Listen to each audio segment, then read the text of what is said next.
Et on se retrouve donc pour le troisième match. Et vous l'avez compris, hein, maintenant c'est séparé. Je l'ai déjà expliqué plusieurs fois. La séparation, ça n'a pas un but, voilà, d'avoir plus de clics. Ça m'intéresse pas, hein, les clics. C'est surtout, voilà, pour vous permettre de pouvoir choisir le match qui vous intéresse. C'est comme ça qu'on faisait à l'époque, lorsque la chaîne s'appelait Wrestling Foot Game.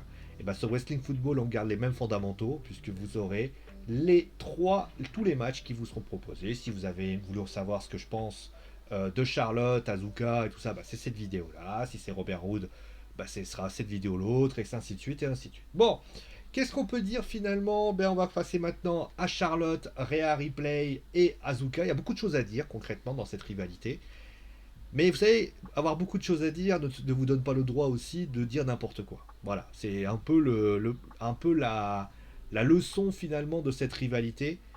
Avoir des choses à dire ne vous donne pas le droit de dire de tout n'importe quoi. Voilà, qu'est-ce que je veux dire par là? C'est qu'on a donc trois excellentes lutteuses et je n'ai pas de souci. On fait une petite aparté. Tout souci sur le fait que le match sera sans conteste de très très bonne qualité.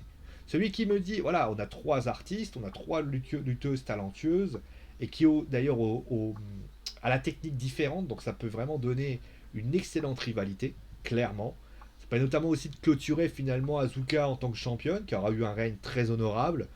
Ça peut entraîner littéralement le chapitre 2, c'est-à-dire bah, la rivalité avec Rhea Ripley et Charlotte Flair. À moins qu'Alexa Bliss traîne dans les parages, on a vu que Alexa était venue leur rendre une petite visite. Est-ce que Alexa veut se fighter pour le titre? Ça peut être une éventualité également.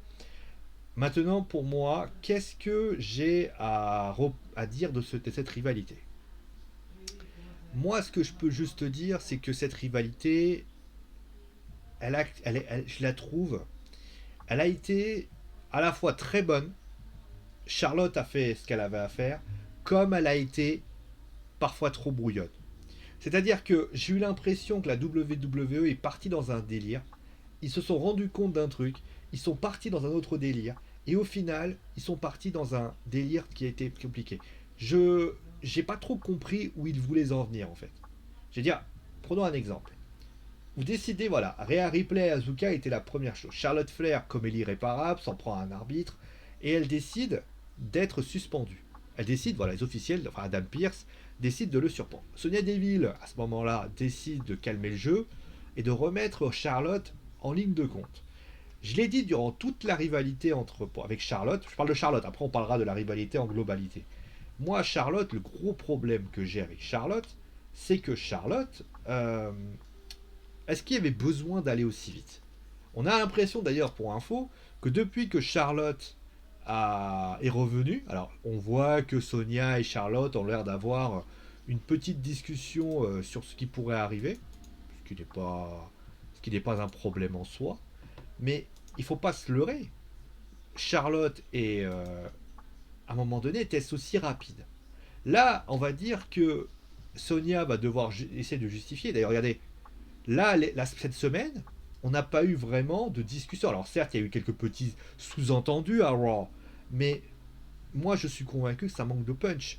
Tu vois, par exemple, à SmackDown, Sonia, elle est absolument pas comme du côté de Raw. Et là, ça pose quand même un problème. Parce que là, Sonia, elle a les deux casquettes, et il faut faire très attention à ce que ces deux casquettes ne se rendent pas dedans. Et c'est ce qui me fait peur, moi. Après, sur le principe, moi j'aime beaucoup Sonia, j'aime beaucoup même si je pense qu'elle devrait retourner sur un ring, mais bon, ça c'est mon avis personnel. Et je pense qu'il fallait peut-être prendre plus son temps. C'est mon avis, après il y en a qui disent qu'ils vont le contraire, mais je pense que Charlotte n'avait pas besoin de revenir aujourd'hui. Et à la limite, moi j'aurais plutôt fait un truc, tu m'as suspendu, alors Adam Pearce qui n'était pas là d'ailleurs, pour information, mais moi concrètement voilà. Et finalement cette rivalité qui était à 2 finalement est allée à 3. euh, Même celle-là, elle n'a pas été très intéressante. C'est-à-dire que, comment vous expliquer? On a eu, à un moment donné, Charlotte qui a donc affronté Mandy Rose et a affronté Diana Brooke. Pourquoi? Alors, on va me dire, oui, mais Dana et Mandy, parce que, voilà, on a permis notamment à ce que Azuka et Rhea s'affrontent. Bah non, à un moment donné. Surtout que, je reviens sur ça, Charlotte avait eu, justement, la possibilité d'avoir cette rivalité, d'avoir eu ce match, il n'a pas pu l'obtenir. Elle avait commis l'irréparable. Moi, j'aurais préféré d'ailleurs, pour info, que Charlotte sème la zizanie en fait. Que finalement, Charlotte devienne incontrôlable. Que à un moment donné, elle arrive et que Sonia, je vous fais le fantasy booking tel que je l'aurais fait moi. On a Charlotte qui arrive, tort ou à raison, et là à ce moment-là, Charlotte dit, voilà, j'ai décidé voilà de m'excuser, je vais juste sur le ring pour vous remercier, enfin pour dire que c'est de la faute du WWE Universe, enfin bref. Et il dit voilà, il veut parler, elle veut parler à Adam Pierce. Adam arrive, Adam dit à juste titre, il dit ben d'accord, qu'est-ce que tu as à me dire?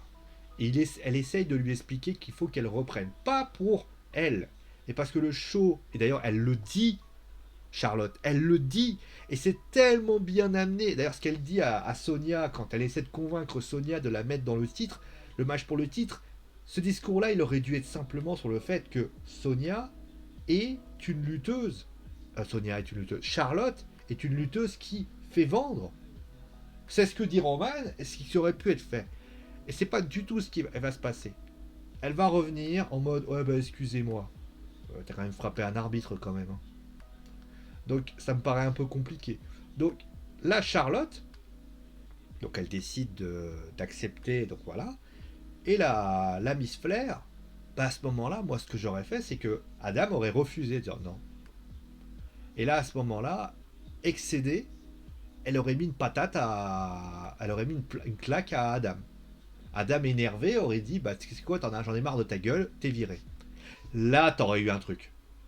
Et pendant les prochaines semaines, tu vois pas Charlotte. Bon, on voit même Charlotte peut-être négocier avec un avocat. Ça aurait été énorme. Voilà, abus de pouvoir d'Adam Pierce, etc. Et puis il se passe que on arrive à WrestleMania Backlash. Et à WrestleMania Backlash, Charlotte arrive, dégomme tout le monde. Et là, ce triple threat, t'aurais pu le faire. T'aurais pu le faire à Money in the Bank. Pourquoi vouloir aller aussi vite? À un moment donné, le temps aurait suivi son cours. Et à partir de là, bah, concrètement, Sonya Deville aurait pu faire ce reproche. Vous voyez ce que je veux dire? Je pense que ça manque un peu de qualité, ça manque. Il y a des choses qui auraient pu voulu aller trop vite, et forcément ça a été donné. Et d'ailleurs, on sent que la WWE n'avait pas vraiment de logique, parce que la logique voudrait voulu que si tu remets Charlotte dans sa rivalité de base, d'ailleurs, regardez, rivalité de base, bah, c'est pas pour que tu l'oublies. Parce que c'est clairement ce qui s'est passé. Ils l'ont carrément oublié après. Ils ont refait, ils ont dit ah ma merde, faut qu'on leur oublie une rivalité. Vas-y, donne-lui Mandy et Dana. Pourquoi? Donne-moi une justification pour laquelle Dana et. D'ailleurs, Dana et Mandy auraient dû y aller. Il n'y en a pas. Il n'y en a pas. D'ailleurs, pour info, Dana et Mandy. Alors, donc voilà. Donc ça, j'ai trouvé ça étonnant. Voilà, j'ai trouvé ça étonnant et j'ai pas trouvé ça oufissime pour ainsi dire. Maintenant, moi, si j'ai un avis à donner sur le match en lui-même, j'ai dit il va être bon. Donc voilà un petit peu ce qui va pas. Voilà, le storytelling ne tient pas la route et honnêtement, on n'a pas envie d'en savoir plus. Pour ce qui s'agit du reste, voilà, moi qui je vois, je gagnais. Alors là, moi, on sent que Charlotte va remporter la ceinture. Est-ce qu'elle va la remporter maintenant? Est-ce qu'elle va la remporter dans quelques mois? Je pense que de toute manière, la WWE va teaser un Rhea Ripley Charlotte Flair dans quelques minutes, dans quelques temps. Parce que c'est acté signé, Asuka va se retirer. Là, on va dire que là, c'était surtout pour clôturer la rivalité et mettre Asuka de côté. Donc clairement, Charlotte et Rhea Ripley vont s'affronter. Je pense que si tu veux faire de la hype, si tu veux rendre ça épique, il n'y a pas 36 solutions. Il faut que ce soit au SummerSlam. Le SummerSlam va attirer du monde. Il va y avoir ça va être notamment où il y a le public. Si tu veux vraiment hyper ça, il faut que ce soit à ce moment-là. Donc, et notamment, on a une possibilité de rendre ça épique. C'est bien évidemment la rivalité avec Alexa Bliss. On peut imaginer une Alexa Bliss qui décide d'aller se fighter avec Charlotte, admettons, et décide de dire ah bah tiens Charlotte tu m'amuses. Ça peut être intéressant. On peut te raconter, on peut raconter quelque chose avec Charlotte qui serait littéralement une forme de possibilité. Ou alors ils vont choisir la solution de facilité, ils vont mettre Asuka. Mais je vois pas. Rhea Ripley, ça me paraît trop juste pour Alexa. Alexa a encore besoin de construire son personnage. Mais Alexa contre Charlotte, ça peut être très intéressant. Une lutteuse qui a l'air d'être lambda contre une Alexa qui est complètement fêlée. On peut imaginer des trucs.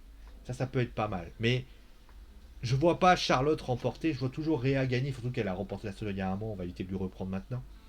Mais voilà, clairement, si tu veux asseoir la domination de Rhea à Raw, c'est pas pour lui retirer la ceinture maintenant. Mais après, vous savez, la WWE, hein, vous savez ce que c'est hein, quand il s'agit de logique. Moi, je vais vous dire la vérité, des fois, la WWE, la logique, c'est pas toujours les choses les plus agréables. Mais moi, de mon point de vue, je vois bien Rhea conserver sa ceinture et une Charlotte qui la gagnera. Mais on verra, ça peut-être attendre un petit peu le SummerSlam. Voilà, on va s'arrêter là pour cette rivalité. Donc, on va se retrouver très rapidement pour une nouvelle rivalité concrètement. Et donc, on va aller du côté, eh bien, comme tradition oblige, on va garder Raw. Comme ça, on va faire toutes les rivalités de Raw parce que moi, j'estime que ça ne mérite pas d'être plus que cela. Puisqu'on ira voir le triple threat, justement, le triple threat des garçons avec Bobby Lashley, Braun Strowman et concrètement, Braun Strowman et Drew McIntyre. Allez, prenez soin de vous, amusez-vous bien et à tout de suite.